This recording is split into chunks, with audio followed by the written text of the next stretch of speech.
ગોધરાની science કોલેજની બાજુમાં આવેલા ક્રિકેટ ગ્રાઉન્ડ ખાતે 11મા આંતરરાષ્ટ્રીય યોગ દિવસની તડામાર તૈયારીઓ શરૂ કરવામાં આવી છે। 11મા આંતરરાષ્ટ્રીય યોગ દિવસની ઉજવણી માટે સમગ્ર પંચમહાલ જિલ્લાના યુવાનો થનગની રહ્યા છે।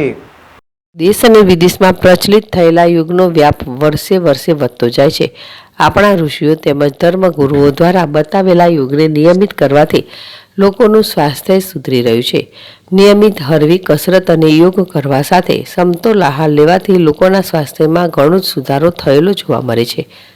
આપણા પ્રધાનમંત્રી નરેન્દ્ર મોદીએ યોગને દેશ ઉપરાંત વિદેશમાં પણ પ્રચલિત કર્યો છે। ભારતની દાયકા જૂની યોગની પરંપરાને વિદેશી લોકો ખાસ અપનાવી રહ્યા છે। નિયમિત હળવી કસરત અને યોગ કરીને લોકો પોતાનું જીવન સુધારી રહ્યા છે। યોગના પગલે લોકોનું સ્વાસ્થ્ય સુધરી રહ્યું છે। 11મા આંતરરાષ્ટ્રીય યોગ દિવસની રાજ્યભરમાં ઉજવણી કરવા માટે ગુજરાત રાજ્ય યોગ બોર્ડ ગાંધીનગર દ્વારા આયોજન કરવામાં આવ્યું છે। પંચમહાલ જિલ્લાના ગોધરા ખાતે આવેલ ક્રિકેટ ગ્રાઉન્ડમાં 21 જૂનના રોજ યોગ દિવસની ઉજવણી માટે તડામાર તૈયારીઓ શરૂ કરવામાં આવી છે। આ યોગ દિવસની ઉજવણીને સફળ બનાવવા માટે તાલીમી યોગ શિબિર તેમજ કોમન યોગ પ્રોટોકોલ પ્રશિક્ષણ કાર્યક્રમનું આયોજન કરવામાં આવ્યું હતું।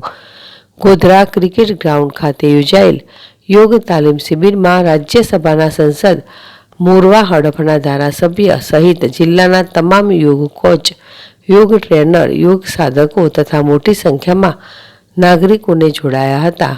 ગુજરાત રાજ્ય યોગ બોર્ડના સ્ટેટ કોઓર્ડિનેટર અનિલભાઈ ત્રિવેદી દ્વારા શિબિરમાં જોડાયેલા લોકોને અલગ અલગ યોગાસનો અને પ્રાણાયામની માહિતી તેમજ પ્રશિક્ષણ આપ્યું હતું।